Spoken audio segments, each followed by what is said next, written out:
খাবারের জন্য এক জায়গায়, আবার প্রজননের জন্য আরেক এলাকায়। সমুদ্রের ভেতরে কাছিম সাঁতরে বেড়ায় হাজার হাজার মাইল। সৈকতে এইসব কাছিমের তথ্য জানা বোঝা সহজ হলেও সমুদ্রের এদের গতিবিধি অনেকটা অজানা।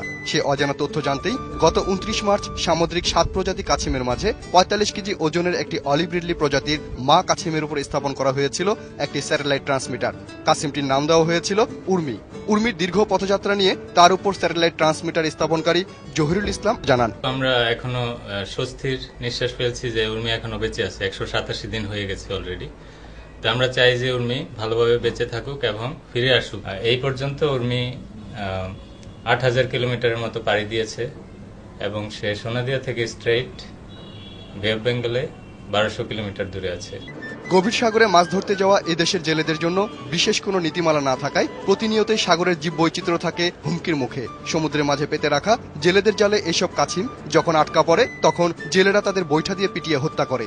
এভাবেই জেলেদের অসচেতনতায় হুমকির মুখে পড়ে সামুদ্রিক অনেক প্রাণীর জীবন। সাগরে যেমন ডলফিন এবং কাছিম এরা মূলত মারা যাচ্ছে যে জালে অ্যাক্সিডেন্টালি আটকা পড়ে যায়। এটা কেউ কিন্তু ইচ্ছা করে মেরে ফেলে না।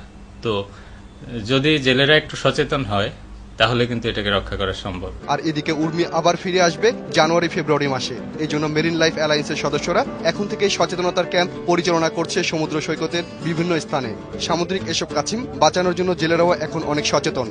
আমরা যারা জেলে আছি আমরা জেলের করতে হবে কাছিমটা জালে আটকা গেলে সেটা সুরাই ছাড়িয়ে দিতে হবে।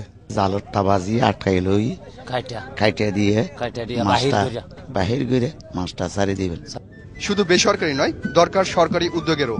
উপকূলীয় এবং জলাভূমির প্রাণী বৈচিত্র্য রক্ষায় CWBMP নামে সরকারের একটি প্রকল্প থাকলেও সামুদ্রিক প্রাণী বৈচিত্র্য রক্ষায় কোনো ধরনের সচেতনতা বাড়াতে উদ্যোগী হতে দেখা যায় না তাদের।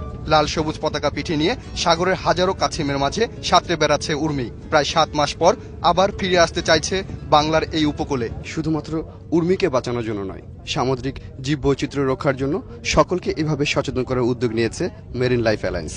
শুধু মেরিন লাইফ অ্যালায়েন্সে নয়, প্রত্যেক মানুষকে নিজ নিজ উদ্যোগে সচেতন হতে হবে এই সমুদ্রের জীববৈচিত্র্য বাঁচানোর জন্য। Hossain Sohel, ATN news, Nazirartek, Cox's Bazar.